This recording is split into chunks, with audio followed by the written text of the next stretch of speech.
Welcome to Praveen Pojdar English. मैं अपने इस चैनल में सभी का हार्दिक स्वागत करता हूं।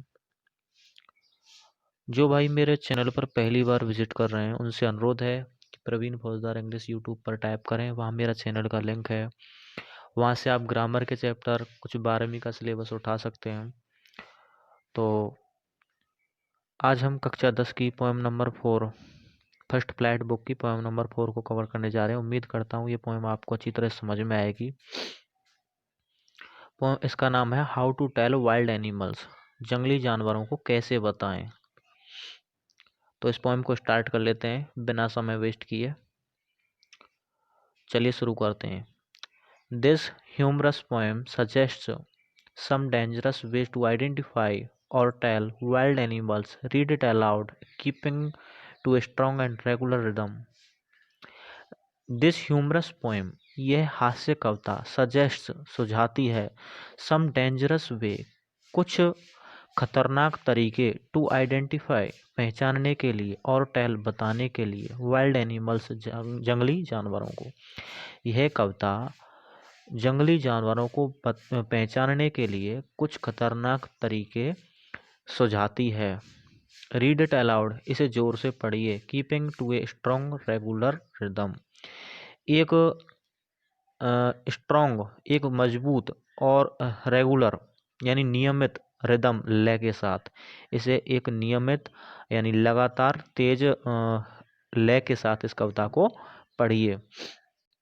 तो चलिए इस कविता को शुरू कर लेते हैं। पहला स्टांजा है। पहले स्टांजा में हमें कवि बताता है कि शेर को कैसे पहचाने, शेर को पहचानने का तरीका क्या है।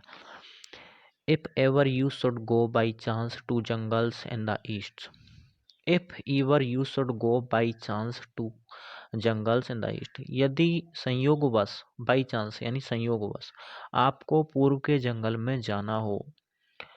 And if there should to you advance a large and tawny beast, यदि कोई लार्ज मीन्स होता है बड़ा, टाउनी मीन्स पीला भूरा, बीस्ट मीन्स होता है जानवर। यदि कोई पीला भूरा जानवर, यदि कोई बड़ा पीला भूरा जानवर आपकी ओर बढ़े। इफ ही रोर्स, यदि वह दहाड़ता है। एट यू, आपकी ओर।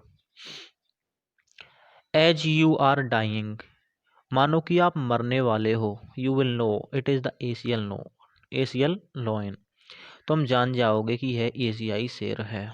कवि बताता है यदि तुम्हें पूर्व के जंगल में जाना हो, संयोगवश तुम्हें पूर्व के जंगल में जाना पड़ जाए, यदि वहाँ आपकी ओर बड़ा और पीला भूरा जानवर आपकी ओर बढ़े, और यदि वह आपकी ओर दहाड़ता है जैसे कि आप मरने वाले हो। You will know it is the Asian lion, तुम जान जाओगे कि यह शेर है, एशियन लॉयन है, एशिया का शेर है। कवि ने यह शेर को पहचानने का खतरनाक तरीका बताया है। चलिए दूसरे स्टांजा पर आते हैं। और if some time when roaming around, और यदि कुछ समय, व्हेन रोमिंग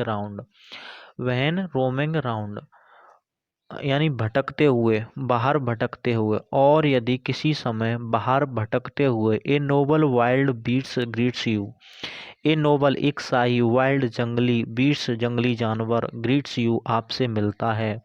यदि आपका सामना बाहर भटकते हुए, यदि आपका सामना किसी समय बाहर भटकते हुए एक शाही जंगली जानवर से होता है।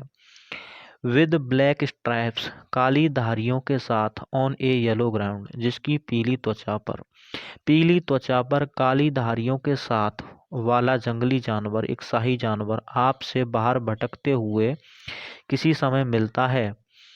जस्ट नोटिस, ध्यान रखिए। इफ ही ईट्स यू, कहीं यह आपको खाना जाए। This simple rule may help you learn the Bengal tiger to discover, this simple rule, यह साधारण तरीका, मे हेल्प यू, आपकी मदद करेगा, लर्न सीखने में या जानने में, the Bengal tiger to discover, Bengal के बाघ को समझने में।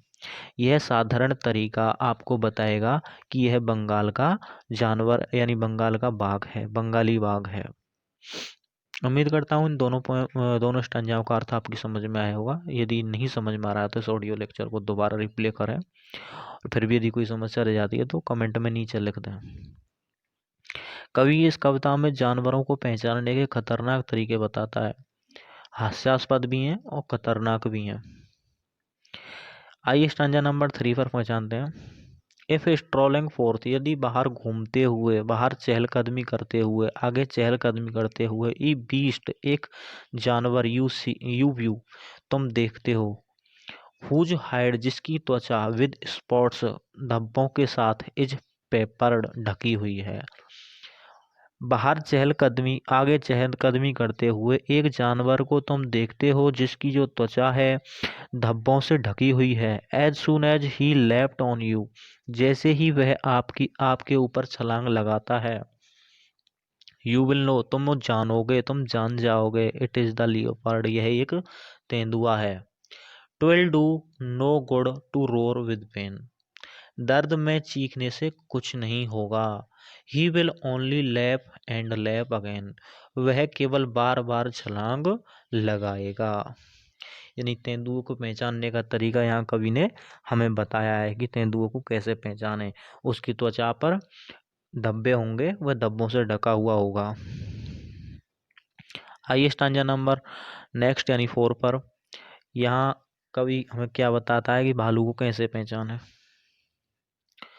If when you are walking round your yard you meet a creature there.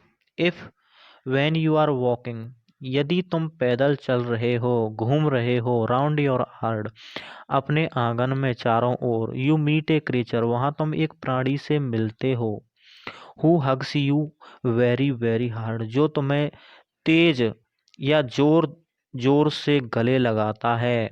B sure it is a bear, तो सुनिश्चित हो जाइए यह एक भालू है। If you have any doubt, यदि तुम्हें कोई संदेह है, आई गेस मैं अनुमान लगाता हूँ, he will give you just one more cares वह तुम्हें एक बार और प्यार से दुलारेगा या प्यार से स्पर्श करेगा। मेरा अनुमान है, यदि तुम्हें इसमें कोई संदेह है, कवि कहता है, तो मेरा अनुमान है वह तुम्हें एक बार और प्यार से स्पर्श करेगा। चलिए नेक्स्ट स्टांजा पर आते हैं। Though to distinguish beasts of prey a novice might nonplus. Though यद्यपि, टू डिस्टिंग्विश पहचानना, बीट्स जानवरों को, ऑफ प्रे शिकारी यानी शिकारी जानवरों को पहचानना, ए नोविस, नोविस मीन्स होता नौसिखिया, एक नौसिखिए के लिए, माइट नॉन प्लस उलझन भरा हो सकता है, असमंजस भरा हो सकता है।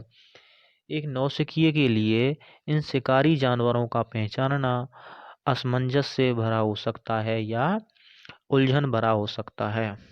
The crocodile you always may tell from the hyena thus. The crocodile मगरमच्छ, यू ऑलवेज मे टेल तुम हमेशा या सदैव बताते हो, फ्रॉम द हाइना दस लकड़बग्गा से इस प्रकार। हाइना मीन्स होता है लकड़बग्गा। लकड़बग्गा से मगरमच्छ को तुम सदैव इस प्रकार बताते हो। हाइनाज कम, लकड़बग्गा आते हैं, विद मैरी स्माइल्स आनंदित मुस्कान के साथ, यानी लकड़बग्गा आनंदित मुस्कुराहट के साथ आते हैं। बट इफ दे वीप, लेकिन यदि वे रोते हैं, दे आर क्रोकोडाइल्स वे मगरमच्छ होते हैं। यहाँ कवि हमें मगरमच्छ और घड़ियाल के बीच अंतर बताता है कि मगरमच्छ रोने जैसा नाटक करते हैं और जो हाइना यानी लकड़बग्गा होते हैं वो मुस्कुराहट के साथ आते हैं। चलिए नेक्स्ट स्टांजा पर आते हैं। यहाँ कवि गिरगिट को पहचानने का तरीका बताता है। The true chameleon is small, lizard sort of thing. He hasn't any ears at all and not a single wing. If there is nothing on the tree, 'tis the chameleon you see. The true chameleon, एक वास्तविक गिरगिट, is small छोटा होता है, a lizard sort of thing एक छिपकली की भांति। एक वास्तविक गिरगिट छिपकली की जैसी चीज की भांति, छिपकली जैसे जानवर की भांति एक छोटा जानवर होता है। ही हैजंट एनी ईयर्स, उसके कोई कान नहीं होता है। नॉट ए सिंगल विंग, एक पंख भी नहीं। If there is nothing on the tree, यदि पेड़ पर कुछ नहीं है, if there is nothing on the tree, यदि पेड़ पर कुछ नहीं है, TISS the chameleon you see, जिसे तुम देखते हो वह गिरगिट होता है, वह गिरगिट होता है। उम्मीद करता हूँ ये जंगली जानवरों को पहचानने वाली पोएम यानी how to tell wild animals आपकी समझ में आई होगी। यदि नहीं समझ में आई है तो इस ऑडियो लेक्चर को दोबारा रिप्ले करें। आपकी समझ में आई है तो अपने मित्रों के साथ शेयर करें ताकि वे भी इस पोएम का हिंदी ट्रांसलेशन समझ सकें। और आगे आने वाली वीडियो ऑडियो लेक्चर लेने के लिए प्लीज़ मेरे चैनल को सब्सक्राइब करें, और ताकि जो भी वीडियो ऑडियो लेक्चर में डालूं आपको उसका नोटिफिकेशन मिल जाए। तो don't forget to subscribe and like and comment if you liked my poem, and see you in the next poem. Bye bye, take care.